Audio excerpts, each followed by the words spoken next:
Alléluia. Oh Dieu, tu es tellement bon. Quel bonheur d'être ici parmi vous et avec vous. C'est une famille. La famille ici à l'église Victoire, c'est une famille. Il y en a certains peut-être parmi vous, vous dites, mais pourquoi ça a pris tellement de temps? L'ordination, l'anniversaire. Ben, c'est comme ça en famille. Vous avez déjà été dans des repas de famille? Certains d'entre vous, vous me regardez d'une manière trop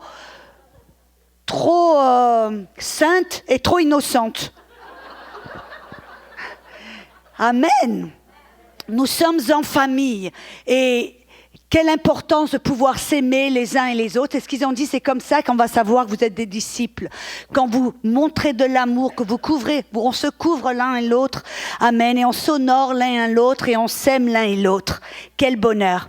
Ce matin, quand j'ai demandé au Saint-Esprit la direction du message, il y a quelque chose qui a cliqué dans mon cœur, parce qu'on vient de parler même de l'ordination, et il y avait un verset que j'ai donné, qui était puissant, c'est qu'ils avaient choisi quelqu'un, parce qu'ils ont vu la personne qui était non seulement sage, mais remplie du Saint-Esprit. Et c'est quelque chose qui est important non seulement pour nous dans le ministère, et nous sommes tous la vérité appelés dans le ministère. Que vous soyez une petite grande maman ou un chef d'entreprise, ou que vous travaillez en institutrice à l'école, ou que vous soyez derrière un pupitre ou à évangéliser dans les rues, on est tous appelés à être dans le ministère de la réconciliation. Mais on est appelés à être des témoins, mais on est appelés à être des témoins puissants. Et pour être des témoins puissants, que ce soit derrière le pupitre, ou que ce soit dans notre famille ou dans notre boulot, on a besoin du Saint-Esprit, et on a besoin non seulement du Saint-Esprit, mais d'être rempli du Saint-Esprit. Et donc je veux parler de ça ce matin, comment rester rempli du Saint-Esprit. Parce que je vois en fin de compte, Paul, nous garde ou nous avertit d'un danger. Et c'est un danger qui va faire face à chacun d'entre nous, parce que je ne sais pas si vous êtes rendu compte, mais le monde est envahi avec non seulement l'immoralité, la violence, l'incrédulité, la mort. Bref, écoutez un peu ce que Paul nous dit dans 2 Timothée, chapitre 3, versets 1 à 5.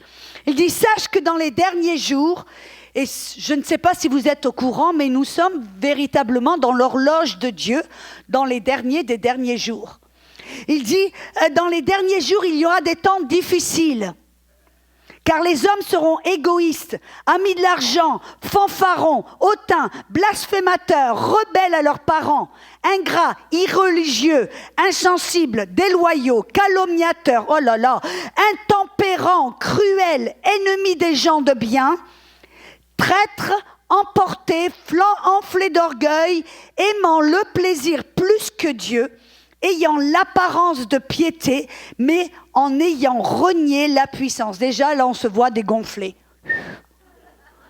Mais la bonne chose, c'est que Paul, oui, il nous a avertis de la condition des derniers temps, mais on n'est pas laissé impuissant on est appelé à aller contre ce courant, contre-courant. Amen. Très souvent, on a l'impression qu'on est en train de ramer contre le courant.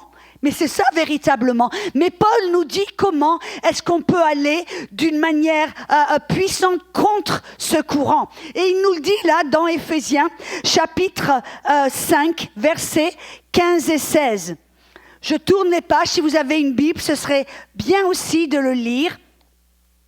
Dans Éphésiens chapitre 5, versets 15 et 16, Paul dit « Prends garde », ça veut dire faites attention, réveillez-vous, regardez bien autour. Prends garde de vous conduire avec circonspection, ou on pourrait dire avec sagesse. Non comme des insensés, mais comme des sages. Rachetez le temps. On est appelé à aller à contre-courant et à racheter le temps, car les jours sont mauvais. C'est pourquoi ne soyez pas inconsidérés, insensibles, mais comprenez quelle est la volonté du Seigneur. Combien d'entre vous, vous voulez faire la volonté du Seigneur?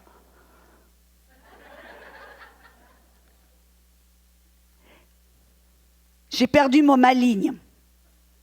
Ah voilà. Ne vous enivrez pas de vin, car c'est de la débauche, mais soyez au contraire remplis de l'esprit. Et même dans le grec, la parole remplie de l'esprit, et pasteur Jonathan, je suis sûre qu'il va peut-être même pouvoir attester, c'est dans le progressif, ça veut dire soyez continuellement remplis de l'esprit. Là, Paul nous donne la solution. Comment pouvons-nous vivre d'une manière puissante et sage pendant ces temps? On a vu qu'ils sont mauvais, on a eu un petit échantillon de ce que Paul dit, c'est à ça que ça va ressembler. Et vous pouvez, si vous regardez autour un petit peu, vous savez que c'est la vérité, n'est-ce pas? Les gens ils s'aiment eux-mêmes plus que Dieu. Et Paul nous dit comment vivre d'une manière sage et puissante pendant ces temps qui sont mauvais. Il nous dit, ne soyez pas enivrés avec du vin, qui est de la débauche, mais soyez remplis, ou je dirais, je prendrai la liberté, si vous me permettez, de dire, ne soyez pas enivrés avec le vin, car c'est de la débauche, mais soyez enivrés, remplis continuellement du Saint-Esprit. Et c'est intéressant que là, Paul, il utilise ces mots à bon escient, il pèse chaque mot parce qu'il est inspiré par le Saint-Esprit. Il a mis quelque chose de puissant, il dit, ne soyez pas enivrés, mais soyez remplis, enivrés du Saint-Esprit. Pourquoi est-ce qu'il a utilisé cette parole enivré de vin et rempli du... Pourquoi? Parce que je crois qu'il y a là un parallèle très puissant. On peut, en fin de compte, si vous me permettez, savoir quand on arrête d'être enivré du Saint-Esprit ou quand on est tout d'un coup dans une position où on n'est plus rempli du Saint-Esprit. Et enivré, qu'est-ce que ça veut dire en fin de compte? Vous avez rencontré quelqu'un qui est enivré? Ne me regardez pas si innocemment. Chacun d'entre vous, vous étiez comme moi avant BC, avant Christ. On a vu certaines personnes, et on en voit toujours, qui sont enivrées. On voit là que quelqu'un qui est enivré, qui est sous l'influence de l'alcool, qui est tellement rempli d'alcool, qui commence à faire certaines choses, à agir d'une certaine manière et à ressembler à quelque chose. Et on sait, nous tous, à quoi cette personne qui est enivrée, qu'est-ce qu'ils vont commencer à faire, qu'est-ce qu'ils vont commencer à dire et comment ils vont commencer à parler et à agir. Et là, j'ai vu quelque chose de puissant parce que dès qu'on commence à perdre ces certains signes caractéristiques de l'ivresse, c'est pour nous un baromètre ou une indication que nous commençons à arrêter d'être sous l'influence du Saint-Esprit. En fin de compte, ce n'est pas pour nous condamner, mais pour nous permettre de voir, regarde un peu, je ne suis plus sous l'influence du Saint-Esprit. Je ne suis plus rempli du Saint-Esprit. Alléluia. Et donc, comme je vous ai dit avant, mon temps où j'ai rencontré le Seigneur, j'étais dans des endroits et j'ai vu ma panoplie de soulards. Je vivais beaucoup dans les boîtes de nuit, dans les clubs, dans des milieux où l'alcool et être enivré était quelque chose. J'ai vu toutes sortes de personnes enivrées. Et j'ai remarqué quelque chose, et ceci dit, mon message, ce n'est pas pour approuver et pour dire oui, c'est ok de boire. Paul l'a dit, non, ça c'est de la débauche. Donc point à la ligne, vous m'avez compris. Je ne suis pas en train de dire allez vous saouler et c'est ok de boire. Non, loin de là. Mais là, il y a un parallèle que Paul nous donne. Il dit, on doit de la même manière, avant que vous connaissiez Christ, que vous étiez intoxiqués, que vous étiez tellement remplis, que vous étiez tellement sous l'influence de l'alcool, de la même, et vous faisiez certaines choses, vous disiez certaines choses, vous agissiez d'une certaine manière, de la même manière, soyez aussi libres et aussi remplis de l'Esprit Saint. Et vous savez, une première chose que je me rappelle quand quelqu'un est tellement intoxiqué, qui est tellement rempli de vin et d'alcool, ils émettent une odeur. Avez-vous déjà été autour de quelqu'un qui est rempli, qui boit tous les jours, tout d'un coup, leur peau, leur haleine, toute... La jeune fille, là, Nadia, elle fait « oui ». Vous pouvez sentir l'odeur de l'alcool, leur peau, leur haleine, tout leur être est imprégné avec cette odeur d'alcool. Je suis là pour vous dire que quand on est rempli du Saint-Esprit, on est tellement rempli du Saint-Esprit que partout où on va, on émet une certaine odeur. La Bible, écoutez ce que la Bible nous dit. Alléluia. Dans 2 Corinthiens 2,14, il dit « Oh, grâce à Dieu qui nous mène toujours en triomphe dans le Christ et qui manifeste par nous l'odeur de sa connaissance en tout lieu. » Vous savez, moi j'ai bien aimé quand j'ai vu dans le psaume 23, dans le verset 6, qu'il dit que la bonté et la grâce me suivront tous les jours de notre vie. Et on dit, waouh, alléluia, tout va aller bien pour moi. Non, vous savez qu'est-ce que je crois que ça veut vraiment dire? C'est que partout où on va, on laisse derrière un petit chemin, on laisse comme des traces, on laisse une odeur derrière nous. Et pourquoi? Parce que partout où on va, on sème la grâce, on sème la bonté de Dieu, on sème l'amour de Dieu. Et partout où on va, on change l'atmosphère qui est autour. On est lumière, amen. Et partout où on va, on est appelé à changer l'atmosphère, à changer et à dégager une odeur, l'odeur de Dieu, qui est amour, qui est grâce. Il y en a malheureusement dans le corps du Christ, partout où il passe, il laisse des dégâts. Partout où ils partent, il y a des gens qui sont offensés, qui sont blessés, qui sont tapés dessus, qui sont volés, qui sont trahis. Non, mais personne ici, n'est-ce pas? On va être tellement remplis du Saint-Esprit que partout où on va être des facteurs ou des agents de changement. On va amener une odeur et les gens vont dire, je ne sais pas qu'est-ce que c'est, mais tu dégages quelque chose de spécial. Partout où tu vas, les gens tout d'un coup se sentent Pasteur Omer, il est là, je me sens mieux. Pasteur Jérémie, il m'a bien encouragé, j'ai été relevé, élevé, j'ai vu la grâce de Dieu et l'amour de Dieu. Voyez ce que je veux dire? Quand on est tellement rempli du Saint-Esprit, c'est pas quelque chose qu'on essaie de faire, c'est quelque chose qui émet, qui se dégage de notre être.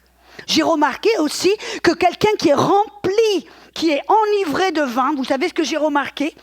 Ils sont remplis de joie. Je dis ça sera un baromètre. Écoutez-moi bien, si vous commencez à perdre votre joie, qu'est-ce que ça veut dire? Que vous êtes en train de... Votre tuyau, il est en train de... Comment on dit en français? Il y a une fuite, voilà, merci. Ça veut dire qu'il y a une fuite quelque part. Ça veut dire que tout d'un coup, vous n'êtes plus tellement rempli. Parce que la vérité, c'est que vous et moi, Jésus a dit qu'on est appelés à déborder. On est appelés à être des témoins et que des fleuves d'eau vive se dégagent de notre sein. C'est-à-dire que quand on est rempli du Saint-Esprit, on n'a aucun choix mais que de déborder, d'éclabousser partout où on va. Et un des signes de quelqu'un qui est rempli de vin et d'alcool, c'est qu'ils ont une joie. On a tous, par exemple, entendu l'oncle Albert ou l'oncle un tel. On veut toujours l'inviter à notre fête parce qu'on sait que lui va boire un petit coup et il va faire rire tout le monde. Vous êtes trop innocents dans cette église. Regardez votre voisin, il dit non, il ne parle pas de toi. Alléluia! Mais c'est la vérité.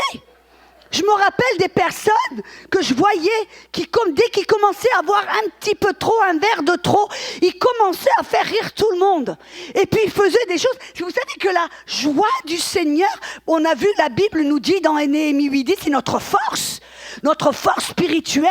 Mais écoutez, moi j'aime bien le verset qui dit que Dieu, il est assis sur le trône, même s'il voit tous les problèmes, même s'il voit tout ce que les choses que les gens font, mais il rigole. Dieu, il est assis sur le trône et il rigole. Ça veut dire que dans la présence de Dieu, il doit y avoir de la joie. La Bible, écoutez, nous dit, dans Psaume 45, verset 8, « Ton Dieu t'a oint d'une huile » et on sait que l'huile est un symbole du Saint-Esprit. Êtes-vous d'accord? C'est pour ça que Pasteur Joël en a choisi d'utiliser de l'huile pour ordonner, pour établir et prier pour Annabelle. Et c'est un symbole de la présence de Dieu, de l'Esprit. Il dit, tu nous as oint d'une huile de joie. La présence du Saint-Esprit devrait en vous dégager de la joie. Partout où vous allez, et c'est pas de la joie que quand tout va bien, mais de la joie face aux problèmes, face aux épreuves, face aux tragédies, Moi, je me rappelle quand mon mari a perdu sa femme avant qu'on soit mariés. Il était marié pendant 10 ans, il a perdu sa femme du cancer. Et là, ce qu'il m'a dit, il me dit, Audrey, ce qui m'a permis de traverser cette épreuve, ça a été la joie du Saint-Esprit en moi. C'est cette joie qui a été cette force qui lui a permis de continuer. Alléluia. Cette joie, si vous commencez à perdre votre joie, arrêtez-vous et dites, je suis en train de... Il y a quelque chose qui ne va pas. Je dois être rempli du Saint-Esprit. Amen. Et j'aime bien, il y a un homme de Dieu qui dit, si Satan ne peut pas te voler ta joie, il ne peut pas te voler tes biens. Amen. Si Satan ne peut pas te voler ta joie, qui est ta force, ta stabilité, qui est un indicatif que tu es dans la présence de Dieu, Satan ne peut rien te voler. Alléluia. Donc ça veut dire que on devrait avoir de la joie qui émet de notre cœur, de notre esprit. On devrait être des personnes de joie. Vous voyez, si vous avez un chrétien qui marche avec un visage allongé, comme s'il venait d'enterrer leur grand-mère, qu'est-ce que ça vous montre? Qu'en fin de compte, ils ne sont pas remplis du Saint-Esprit. Ils ne sont pas enivrés du Saint-Esprit. Êtes-vous avec moi ce matin? Moi, je vois des fois, si je me vois perdre ma joie, tout d'un coup, je dois dire, Audrey, tu n'as pas de joie, tu as une fuite. Retourne à la source, retourne, parce que de ton sein va déborder des fleuves d'eau vive. Amen. J'ai remarqué aussi qu'un soulard, quelqu'un qui était enivré, et ça c'était, je trouve, époustouflant, ils ont un courage, ils ont une hardiesse, ils ont un manque de peur qui est même effrayant. Vous voyez des fois quelqu'un qui sont sourds, ils sont prêts à faire des choses, mais tu te dis, mais qu'est-ce qui leur est passé? D'un jour où ils sont le genre peureux, tout d'un coup ils sont là à marcher sur les toits. Merci pour ce oui, c'est qui a dit oui? Moi je vais prêcher juste là. Mais c'est la vérité. Quelqu'un qui est enivré d'alcool, tout d'un coup, n'a plus de peur. N'a plus de peur. Il va faire des choses qui paraissent insensées, des choses dangereuses, des choses qu'il ne ferait pas normalement. Pourquoi? Parce qu'il est sous l'influence de quelque chose d'autre. Qu'est-ce que ça veut dire pour nous? Que quand on est sous l'influence du Saint-Esprit, rempli du Saint-Esprit, on ne devrait pas avoir peur, premièrement, d'ouvrir la bouche. Avez-vous remarqué que dans ce monde, on est percuté, on est persécuté, je dirais même avec un esprit de ce que l'on appelle être politiquement correct. Ne dis rien, surtout ne parle pas, parce que ça va offenser quelqu'un. Bonne nouvelle, si vous avez lu les évangiles, Jésus a dû offenser quelques-uns plus qu'une seule fois. Ce n'est pas qu'on cherche à offenser les gens, loin de là, parce qu'on cherche à marcher dans l'amour, mais quand on marche dans la vérité et dans la parole, tôt ou tard, la vérité va confronter le malaise de quelqu'un, la vérité va confronter quelque chose en quelqu'un et quelqu'un va être offensé. Qu'est-ce que ça veut dire qu'on doit dire? Je vais fermer la bouche, je ne vais rien dire. De peur. Non. Vous voyez, quand on est rempli du Saint-Esprit, on a la crainte de Dieu plutôt que la crainte de l'homme. Parce que Proverbe nous dit que la crainte de l'homme est un piège, va vous tendre un piège. Alléluia. On doit avoir cette hardiesse. Écoutez-moi bien. Vous êtes là ce matin? La Bible nous dit, de Timothée 1,7, que Dieu ne nous a pas donné un esprit de timidité, mais de puissance, d'amour et de sagesse. Alléluia. Et j'ai remarqué quelque chose dans le livre des Actes, quand les disciples ont été remplis du Saint-Esprit, qu'est-ce qui s'est passé? Écoutez, dans Actes 4, versets 29 à 31, dit « Maintenant, Seigneur, regarde à leurs menaces et donne à tes serviteurs d'annoncer la parole avec toute hardiesse, en étendant la main pour guérir et pour qu'il se fasse des miracles et des prodiges par le nom de ton saint serviteur Jésus. » Et comme ils faisaient leurs supplications, le lieu où ils étaient assemblés fut ébranlé et ils furent tous remplis du Saint-Esprit. Et ils ont tous annoncé la parole avec hardiesse. D'autres versions disent avec assurance. Quand vous êtes remplis du Saint-Esprit, vous n'allez plus être assujettis à cet esprit de timidité. Vous allez commencer à ouvrir la bouche avec hardiesse. Vous allez commencer à faire certaines choses que Dieu vous demande de faire, qui va normalement vous remplirez de peur et de crainte. Mais tout d'un coup, quand il y a cette...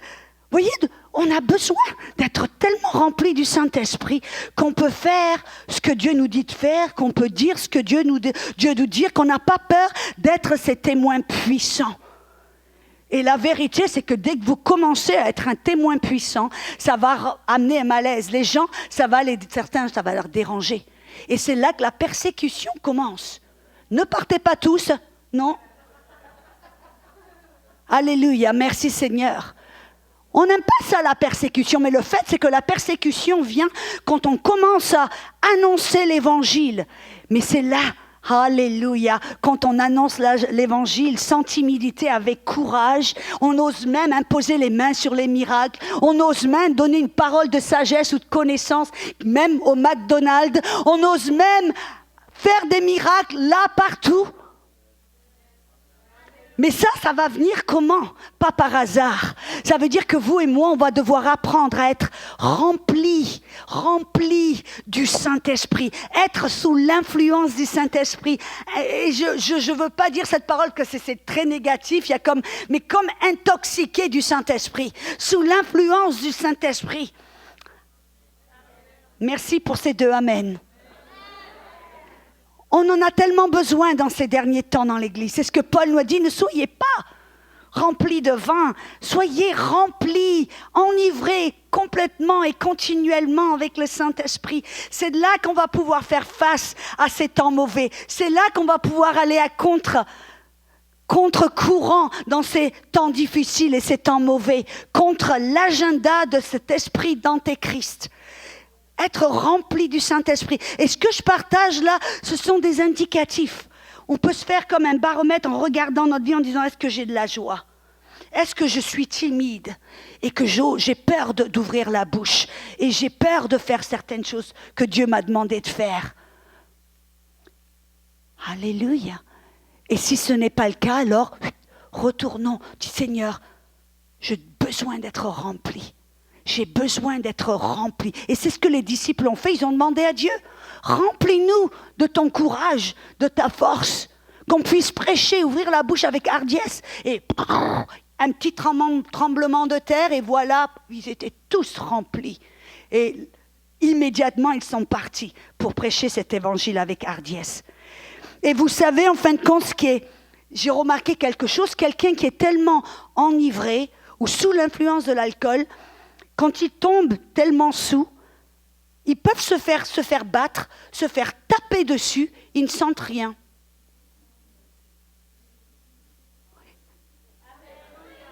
Je crois que préparez la voiture, j'arrive. C'est vrai, j'ai vu où des personnes se sont fait taper dessus et ils sont relevés comme si, mais qu'est-ce qui s'est passé? Où je suis? Qui je suis? Comment tout?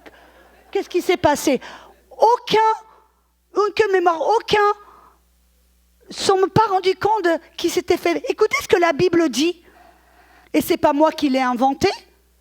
Dans Proverbe 23, verset 35, il dit, on m'a frappé, je n'ai point de mal. On m'a battu, je ne sens rien. Quand est-ce que je vais me réveiller? Car je veux un autre verre.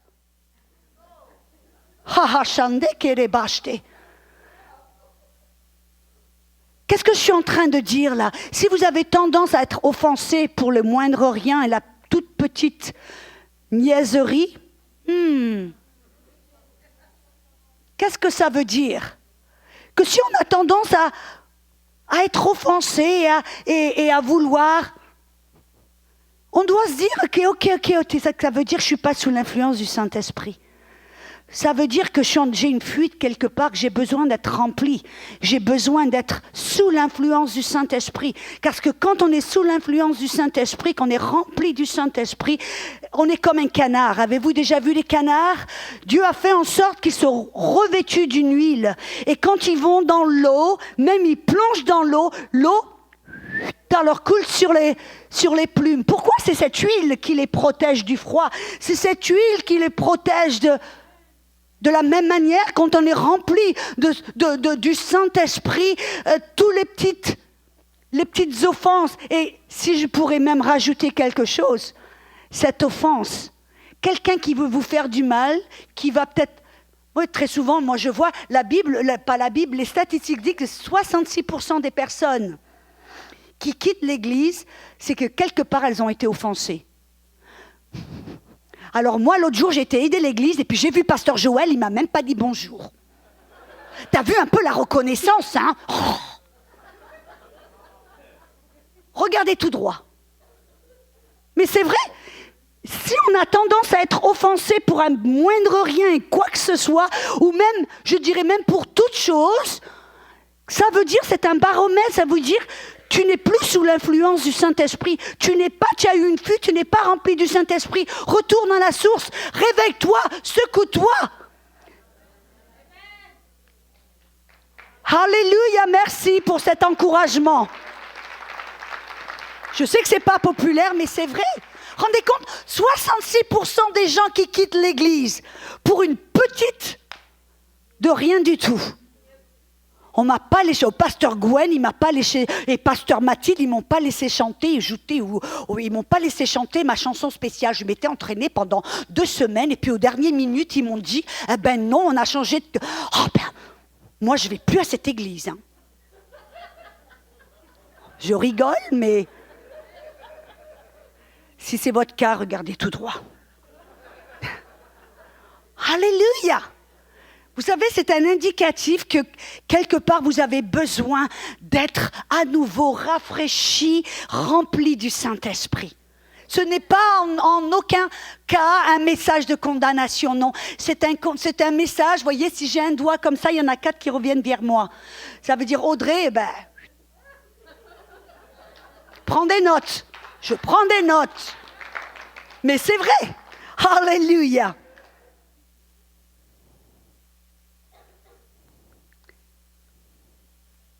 C'est ce que 2 Timothée, on a vu 3.3 dit. Les hommes sont égoïstes, avares, vantards, hautains, outragés, ingrats, facile d'être offensés. Ça, c'est une version moderne. Scandalisés, qui est la parole scandalone, qui veut dire offensé. Les gens se seront offensés très facilement. Alléluia. Ça veut dire que on doit se réveiller. On se dit, oh là, si je suis offensé facilement pour un moindre, j'ai besoin que le Saint-Esprit me touche. J'ai besoin que le Saint-Esprit me remplisse. J'ai besoin de revenir à la source. Et j'aime bien ce verset. Hébreux 12, 14. On doit, en tant que disciple de Jésus-Christ, faire toutes choses pour poursuivre la paix.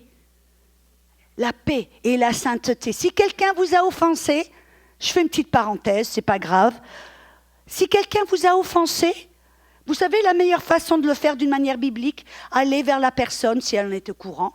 Aller vers la personne, il dit, tu sais, j'étais offensé, mais pardonne-moi, je t'aime. Et faites-lui un bisou.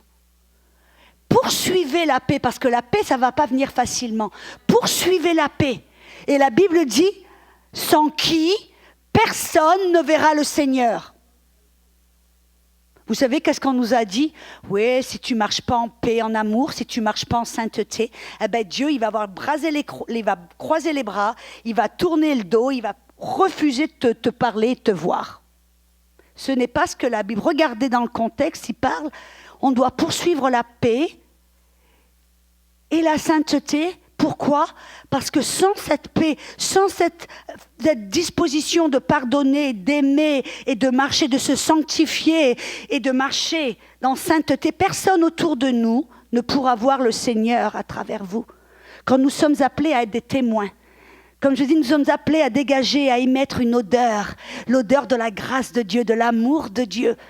Et quand on n'est pas rempli du Saint-Esprit, qu'on se fâche, qu'on s'offense, ou bref, personne autour de nous ne peut voir le Saint-Esprit. Jésus a dit, ils sauront tuer mes disciples par l'amour que vous avez l'un pour l'autre. Amen. Alléluia. Et finalement, j'aime bien... attends, je vais regarder. Oh, oui, j'allais presque oublier. Regardez un petit peu. Dites, qu'est-ce que c'est ces bouteilles-là? Vous savez que, alléluia, très souvent on traverse des problèmes, des persécutions. Là, Jésus a dit, vous allez avoir des persécutions, des tribulations, mais réjouissez-vous car j'ai vaincu le monde. Amen. Mais Paul, on a vu, il a dit, soyez... Pendant ces temps mauvais, pendant ces moments difficiles, il dit, soyez non pas enivrés avec du vin, mais remplis du Saint-Esprit. Vous voyez, quelqu'un qui est vide, quelqu'un qui tout d'un coup est en train de faire les choses par ses propres efforts, qui n'est pas rempli du Saint-Esprit, qui ne déborde pas de la présence de Dieu, eh bien quand le feu arrive, n'appelez pas les pompiers. Qu'est-ce qui se passe? Je ne sais pas si la caméra, là, peut fixer et montrer.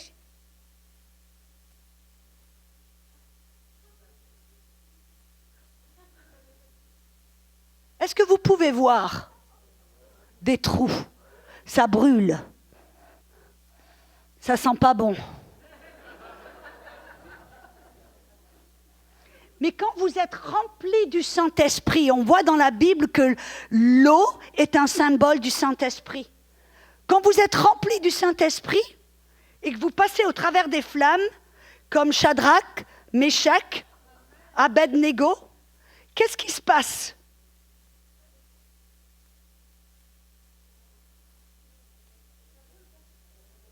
Est-ce que vous voyez le point?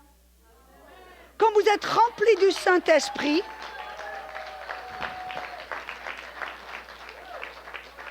c'était bizarre, l'autre jour, j'étais avec mon mari, on est allé aux États-Unis, dans un petit magasin, je devais aller acheter quelque chose, je ne sais plus quoi. Puis la jeune fille derrière, j'avais une petite casquette qui disait « J'aime Jésus ». Donc j'avais ma petite casquette, on pourrait pas... Puis elle me regarde, elle me dit « Vous n'êtes pas Audrey Mac ?» J'ai dit « Oh là là, même au magasin, maintenant, voilà. » Mais vous savez qu'est-ce qu'elle m'a dit? Vous êtes la dame, vous avez prêché ce sermon-là, et vous avez pris des bouteilles, vous les avez enflammées. Et mon mari, bien sûr, qui est super, il dit alors, mademoiselle, qu'est-ce que vous avez appris? Et elle a dit, j'ai appris qu'on devait être rempli du Saint-Esprit, que c'est quand on est rempli du Saint-Esprit qu'on va pouvoir ne pas être offensé, qu'on va pouvoir avoir de la joie, qu'on va pouvoir être avec de la puissance et du courage. Vous voyez, je ne fais pas ça d'une manière toute bête parce que j'ai envie un peu de... Non, je fais ça pour que cette image puisse vous rester dans votre tête, dans votre cœur, et par association, vous vous dites, je dois rester rempli du Saint-Esprit.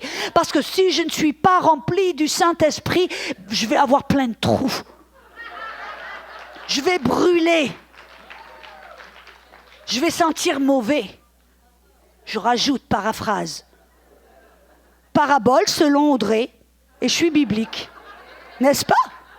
Alléluia.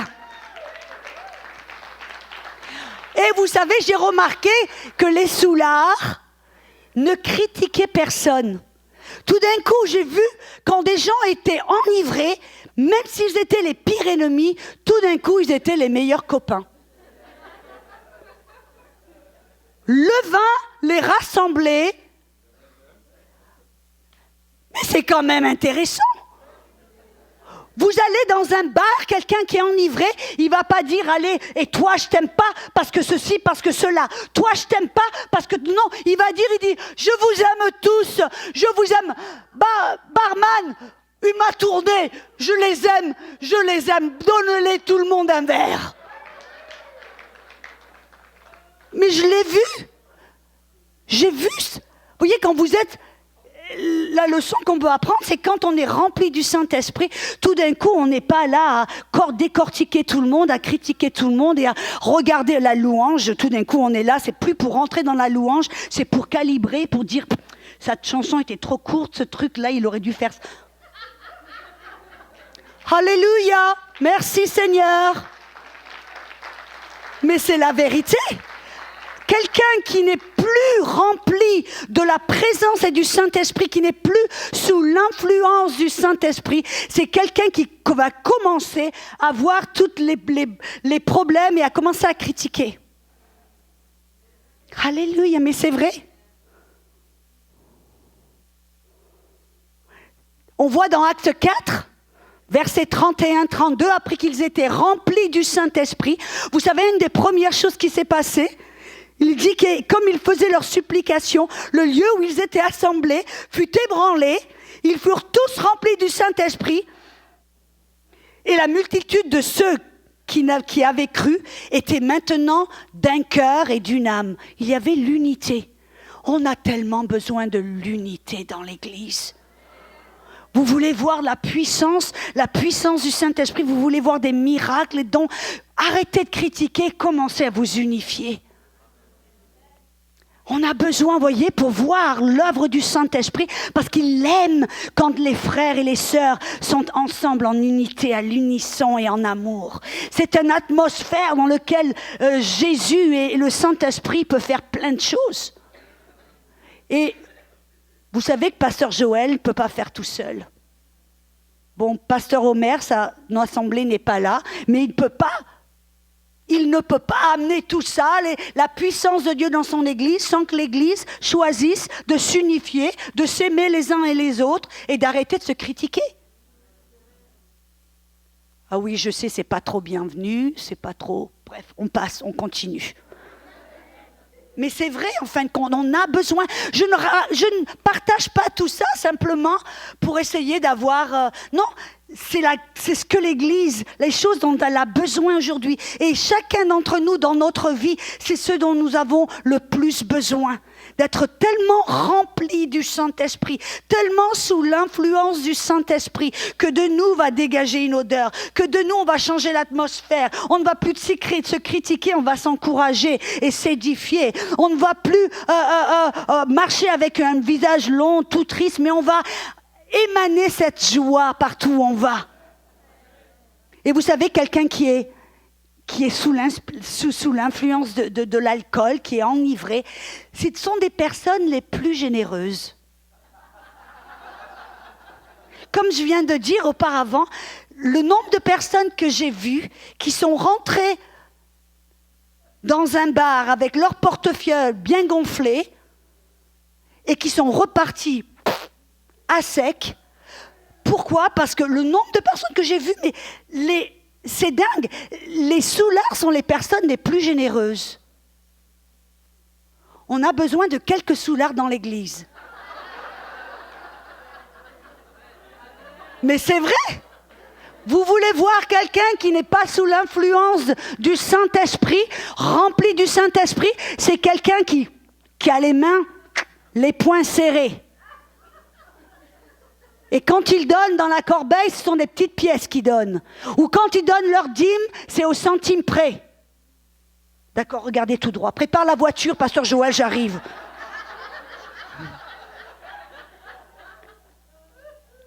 Ceci dit, Pasteur Joël ne m'a pas demandé de prêcher tout ça, il ne savait même pas. Mais c'est pour nous faire une certaine évaluation, de se regarder d'une manière honnête, transparente et être vulnérable, parce que Dieu, lui, connaît nos cœurs. Dieu connaît nos vies. Et on peut essayer d'aller là et de prétendre d'être quelqu'un qu'on n'est pas, mais Dieu, il connaît, il sonde nos cœurs. Et ce message est pour nous aider, chacun d'entre nous, à nous évaluer en disant, est-ce que je suis rempli du Saint-Esprit? Est-ce que je suis sous l'influence du Saint-Esprit? Parce que, oh non, j'ai pas trop de joie, j'ai pas trop de ceci, je suis un peu crispé avec mon porte-monnaie. Bref, ça nous aide à dire, ok, Seigneur, je veux être libre. Je veux être rempli du Saint-Esprit. Et vous vous rappelez, on vient de voir dans Acte 4, le rôti, il ne va pas brûler, tout va bien? Acte 4, j'en ai plus pour très longtemps, je vous promets. Dans Acte 4, on vient de voir dans le verset 31, il dit, comme ils faisaient leur supplication, le lieu où ils étaient assemblés fut ébranlé, ils fussent tous remplis du Saint-Esprit. Et dans le verset 32, la deuxième partie du verset, il dit « Et nul ne disait qu'aucune des choses qu'il possédait fût à lui, mais toutes choses étaient communes entre eux. » Non, là, c'est pas parler du socialisme. En disant oh, « ben oui, c'est bien, on prend tout des riches, et puis on le distribue aux pauvres. » C'est pas ce que ça veut dire, c'était volontaire.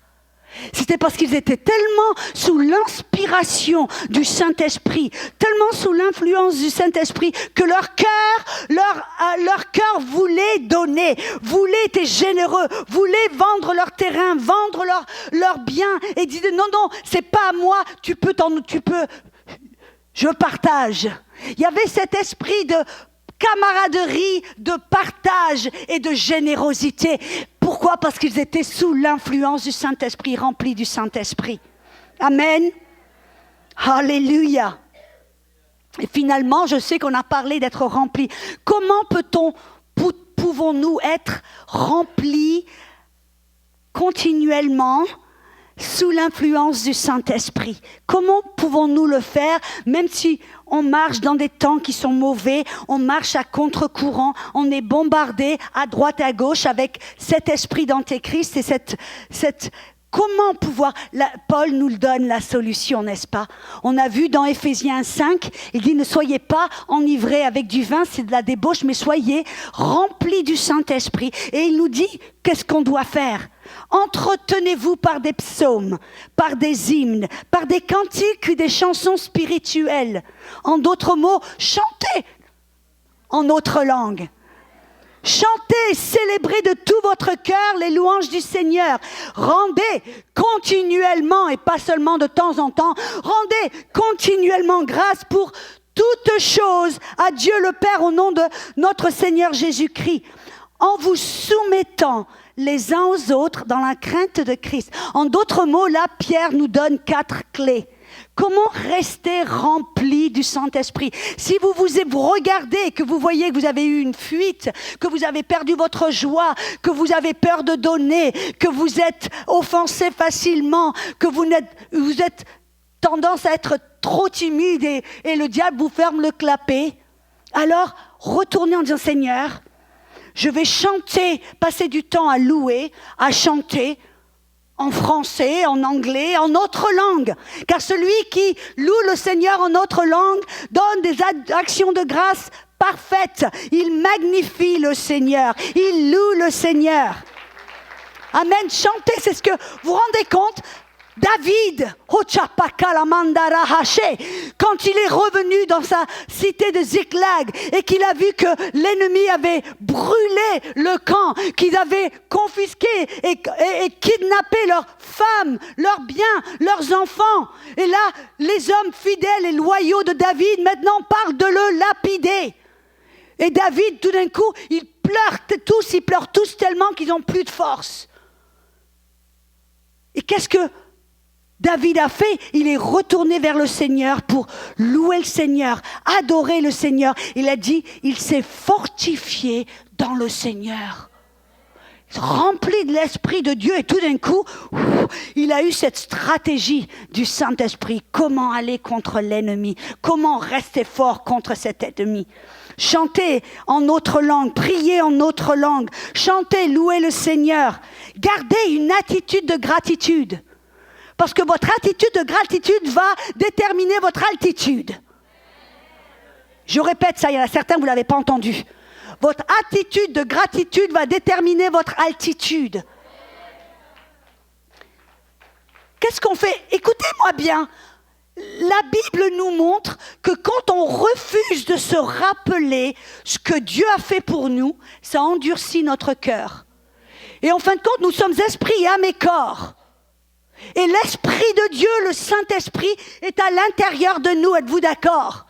Mais quand on refuse de rendre des actions de grâce, on s'endurcit à l'intérieur, notre cœur s'endurcit et la puissance de Dieu qui est en nous ne peut pas affecter non seulement notre corps, notre âme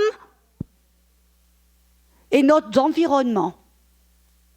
Alléluia. Et gardez une attitude d'humilité. Soumettons-nous les uns aux autres. Vous avez remarqué que Paul, en fin de compte, il dit, patron, soumettez-vous à vos employés, employés, soumettez-vous à vos patrons, femmes, soumettez-vous à vos maris, maris, soumettez-vous à vos femmes, enfants, soumettez-vous à vos parents, parents, soumettez-vous à... Quoi? Qu'est-ce que c'est le soumettre? C'est d'honorer la culture de l'honneur. Quand on développe cette culture de l'honneur, on garde des cœurs sensibles et remplis du Saint-Esprit. Pourquoi? Parce que la culture de l'honneur, c'est la culture du royaume de Dieu. Apprendre à se soumettre, à respecter, à honorer l'un et l'autre. Bref, ce matin, sans plus tarder, que je sais qu'on a passé pas mal de temps, je ne sais pas à quelle heure vous normalement finissez, mais je veux, là ce matin, ce sera important. Si vous êtes là ce matin, je vais vous demander de fermer vos yeux pour vous recueillir dans votre petit, comme Jésus dit, dans votre petit placard privé. Oubliez qui est autour de vous et posez-vous la question. Alléluia. Pour ceux d'entre vous qui avaient besoin de partir, alléluia, sentez-vous libre. Personne ne vous met un poids lourd à la cheville, alléluia. Mais pour ceux d'entre vous, vous dites, Audrey, je voudrais être remplie du Saint-Esprit. Je n'ai jamais été remplie avec le Saint-Esprit et je n'ai jamais eu ce langage divin où je prie en autre langue. Je n'ai pas ça et je le voudrais. Je vais vous demander de fermer vos yeux, d'oublier qui est autour de vous et je vais vous demander si vous voulez être rempli du Saint-Esprit. Je vais vous demander de lever votre main. Dites-moi, je veux être rempli du Saint-Esprit. Je n'ai jamais été rempli du Saint-Esprit. Je ne parle pas en autre langue. Votre main levée, pas mal de personnes. Vous savez, c'est la chose la plus facile. C'est ce qui va vous aider, comme on a vu, à résister ces temps difficiles, à marcher à contre-courant et à surmonter toutes sortes de problèmes. Et Amen. Et je vais vous demander de faire quelque chose d'autre. Levez-vous de votre siège et venez de l'avant. Ça ne va pas nous prendre beaucoup de temps, mais je vais prier pour vous tous, ensemble, qui voulez être baptisés dans le Saint-Esprit, avec cette évidence, c'est-à-dire de parler en notre langue. C'est un langage divin que Dieu nous donne. La Bible dit que celui qui parle en notre langue ne parle pas à l'homme, mais à Dieu, mais en esprit, il parle des mystères. Oh, la bonne nouvelle, c'est que le diable ne peut pas vous comprendre quand vous parlez en autre langue. C'est comme un morse, j'aime bien ça. Pasteur Jérémie a dit, quand on parle en autre langue, c'est comme si on parlait en morse et l'ennemi ne peut pas déchiffrer et comprendre. Alléluia. Amen, amen. Je vous invite, si vous pouviez vous venir un petit peu plus près, là, voilà. On va... Amen. Je vais vous donner 2 petites minutes des instructions spécifiques. Je vais vous demander si vous pouviez me regarder. Parce que le fait, c'est être rempli du Saint-Esprit est la chose la plus facile. Parce que, premièrement, c'est la volonté de Dieu. Jésus a dit dans Luc 11, verset 13, « Si vous, Père, savez donner de bonnes choses à vos enfants, à combien plus forte raison le Père Céleste donnera le Saint-Esprit à ceux qui le lui demandent. » Donc, il y a en fin de compte 3 choses qui sont obligatoires. Premièrement, Dieu doit être votre Père. Est-ce que Dieu est votre Père? Ça veut dire que vous êtes né de nouveau. Madame? Monsieur? Né de nouveau? Amen. Alléluia. Deuxièmement, vous devez désirer le Saint-Esprit. Parce que lui, il vient par invitation. Il ne va pas vous forcer, il ne va pas vous pousser, il va vous remplir le minute où il trouve un cœur qui a faim, qui a soif, qui veut être rempli. Est-ce que vous voulez le Saint-Esprit? J'en suis persuadée parce que vous êtes rapidement venus de l'avant. Et puis troisièmement, Jésus nous montre qu'on doit simplement le lui demander. Bonne nouvelle, vous n'avez pas besoin de jeûner 40 jours, vous n'avez pas besoin de faire un pèlerinage quelque part ou d'attendre même 1 heure ou même 5 secondes. La seule chose, vous pouvez être rempli aujourd'hui, maintenant, ici. Amen. La chose, c'est que le Saint-Esprit n'a aucun problème pour vous remplir. Là où il y a un petit problème, des fois, c'est qu'on a du mal à coopérer avec le Saint-Esprit. Le Saint-Esprit veut vous remplir, mais très souvent, je vois des gens, ils ne savent pas comment, par la foi, coopérer avec ce que le Saint-Esprit veut faire en nous. Je vais vous guider dans une petite prière que vous allez répéter petit après petit, et je vous invite à la prier de tout votre cœur. Je vais vous demander de fermer vos yeux. Pourquoi? Pour oublier qui est autour de vous et surtout pour oublier que je suis là. Parce que je suis désolée de vous percer votre bulle, ce n'est pas moi qui donne le Saint-Esprit. C'est Dieu qui va vous donner le Saint-Esprit. Donc, on ne met pas notre regard sur une personne, mais on met notre regard sur Jésus, le chef de l'Église. Et si vous voulez, comme un signe d'abandonnement un petit peu, si vous voulez, comme mon frère, là, lever les bras, les mains vers le ciel, c'est pas quelque chose de religieux, légaliste. Non, c'est un signe de vulnérabilité, d'abandonnement. Comme un petit enfant qui dit « Papa, prends-moi dans tes bras. » Amen. Je vais vous demander de répéter après moi. Père, de toutes vos forces, Père, remplis-moi de ton Saint-Esprit et de ta puissance. Je crois, parce que je te demande, au nom de Jésus, je reçois maintenant. Je vais ouvrir ma bouche et prier en autre langue. Car Saint-Esprit, tu me donnes cette capacité. Saint-Esprit, remplis-moi. Je suis le temple du Saint-Esprit. Je te remercie pour ton amour. Remplis-moi de ton esprit, de ton feu, de ta puissance.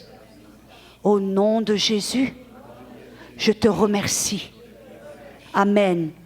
Soyez remplis du Saint-Esprit. Au nom de Jésus. Au nom de Jésus. Au nom de Jésus. Ouvrez votre bouche. Parlez en autre langue. Au Sangarabahashik.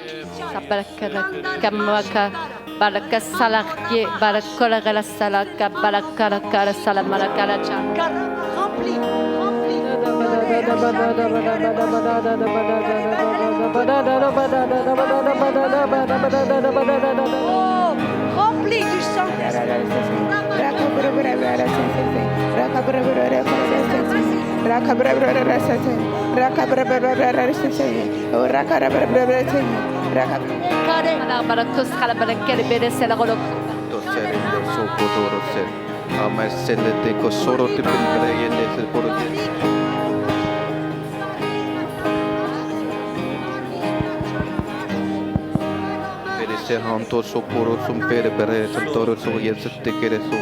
Amparo sope sentere berrere yo soko sotoro pezzecaso amperiotto sempere setero soko soro modoso Bukaras kamara kesere sela kalmara korsala barakeresa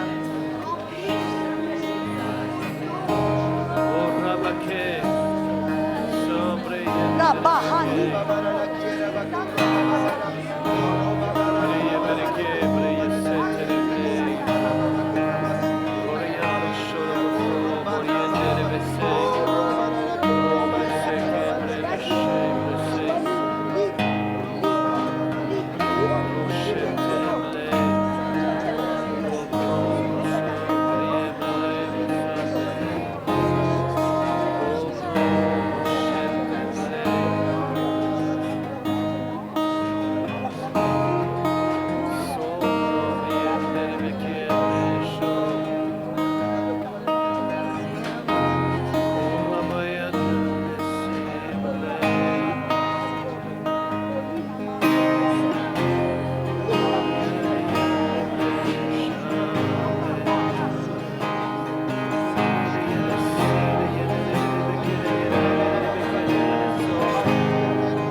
Oh la da da ne masto.